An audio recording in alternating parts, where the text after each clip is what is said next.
السلام علیکم۔ آج کی میری یہ ویڈیو ایک دوشیزہ کی ناکام شادی کی تلخ مگر سچی کہانی ہے۔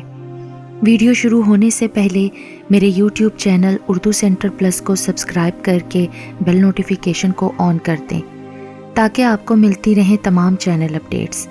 آپ میری ویڈیوز کو زیادہ سے زیادہ شیئر کر سکتے ہیں۔ اب آپ مجھے ٹویٹر، فیس بک اور انسٹاگرام پہ بھی فالو کر سکتے ہیں۔ آپ نے دنیا میں شادی کی بہت سی اقسام دیکھی، سنی اور پڑھی ہوں گی، مثلاً love marriage, arrange marriage, court marriage وغیرہ وغیرہ۔ یہ اپنی نوعیت کا نیا اور انوکھا نام ہے، مجبوری میرج، جو اس کہانی پر پورا اترتا ہے۔ مجھے شادی کا کوئی شوق کبھی بھی نہیں تھا، مگر حالات کی کروٹ مجھے اس جگہ لے آتی تھی کہ مجھے ایسے آدمی سے شادی کرنا پڑ گئی جس سے بات بھی دل پر پتھر رکھ کر کرتی تھی۔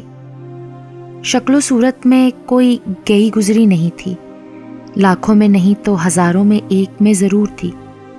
صورت کے ساتھ اللہ تعالیٰ نے سیرت بھی خوب عطا کی تھی، مگر کیا کیجیے اس نصیب کا کہ جو صورت کو دیکھتا ہے اور نہ ہی سیرت کو، اور نہ ہی تعلیم، صلاحیتوں یا خاندان کو خاطر میں لاتا ہے۔ کمرے دونوں اچھی طرح صاف کر کے میں نے کچن کا رخ کیا۔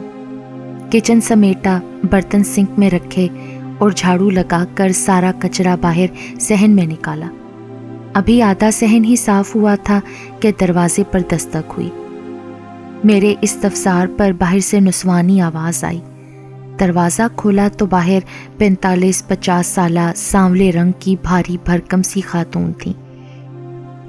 امی کے کہنے پر میں انہیں اندر لے آئی اور صوفے پر بٹھایا۔ امی نے مجھے پہلے پانی اور پھر چائے بنانے کا کہہ دیا۔ خاتون کا حلیہ مجھے کھٹکا، ان کو پانی پلایا، چولہے کا فلیم ہلکا کر کے چائے کا پانی رکھا، ادھوری صفائی مکمل کی اور کچن میں آ گئی۔ وہ چائے پی کر چلی گئیں۔ امی دوبارہ رسالہ اٹھا کر پڑھنے میں مشغول ہو گئیں اور میں کھانا بنانے میں جت گئی۔ ہفتہ 10 دن گزر گئے۔ ایک دن وہ پھر آ دھمکی، اور اس دن میں نے جانا کہ وہ عورت چلتی پھرتی میرج بیورو تھی۔ گویا میری شادی نہ ہونا اتنا بڑا مسئلہ اور بوجھ بن چکا تھا جس سے چھٹکارے کے لیے اس طرح کی ہیلپ لائن موجود تھی۔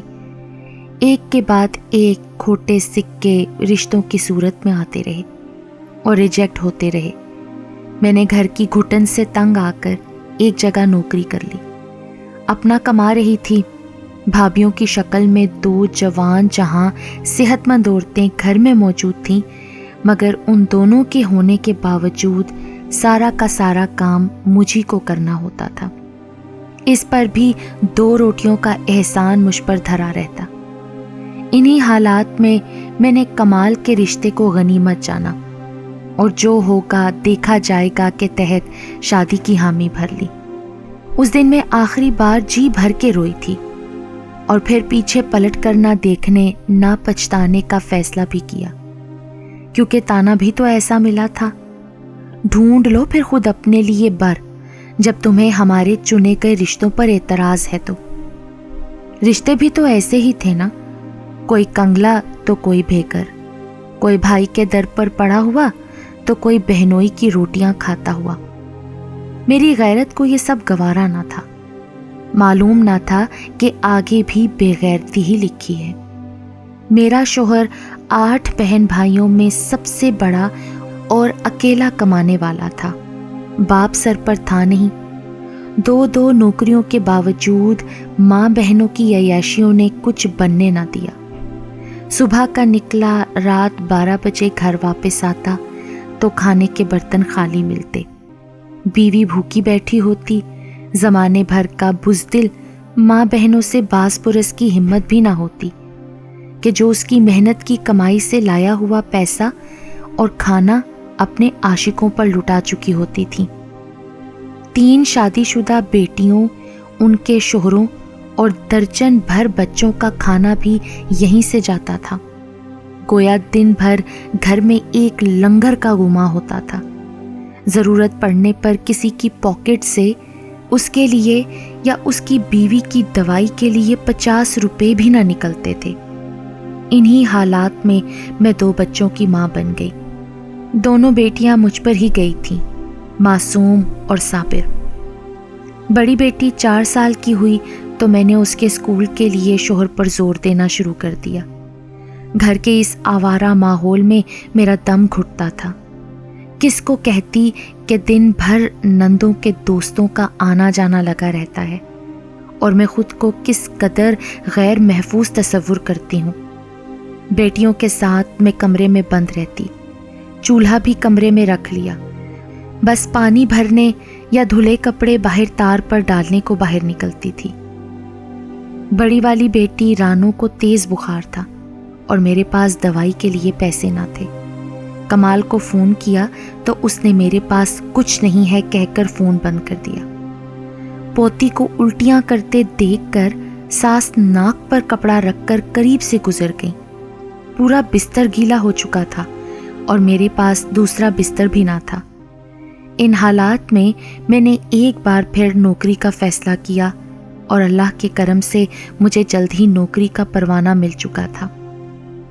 بڑی والی کو اسکول میں ڈال دیا، کھانے پینے کی چیزیں بیگ میں رکھ دیتی اور ٹیچر سے کہہ رکھا تھا کہ میرے آنے تک اس کو روک کے رکھیں، اور یوں چھوٹی والی کو ساتھ لے کر میں جاب پر جانے لگی۔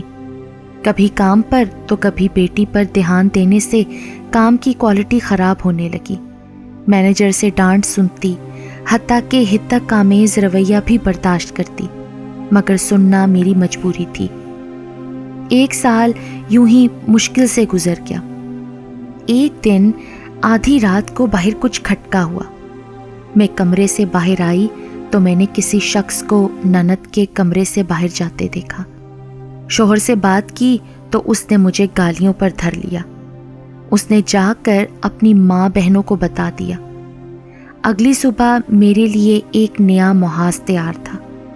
مجھے گالم گلوچ اور مار پیٹ کر کے گھر سے نکال دیا گیا کہ تو ہوتی کون ہے اپنی ساس اور نندوں کے معاملات میں دخل دینے والی۔ اچھا یہ ہوا کہ الٹا اس شخص کو مجھی سے منسوب نہیں کیا گیا۔ میرا نام نہاد لائف پارٹنر ہی میرا سب سے بڑا مخالف بن گیا۔ اس نے اتنا بھی نہیں کیا کہ اپنی ماں بہنوں کی باز پرس کرے کہ جو کوئی شخص یوں آدھی رات بہنوں کے پاس آ جا سکتا ہے وہ بیوی کی بھی عصمت دری کر سکتا ہے، لیکن نہیں، ماں بہنوں کی حمایت اور خوشنودی کے لیے مجھے دوسری شادی کی دھمکی بھی دے ڈالی۔ آج 8 ماہ ہو چکے ہیں، میں اپنے ماں باپ کے گھر ہوں۔ خلا کی درخواست دے دی ہے کہ کون سا شوہر اور کون سا محافظ۔ اپنی باقی زندگی میں اپنی کفیل خود ہوں، وکیل بھی اور محافظ بھی۔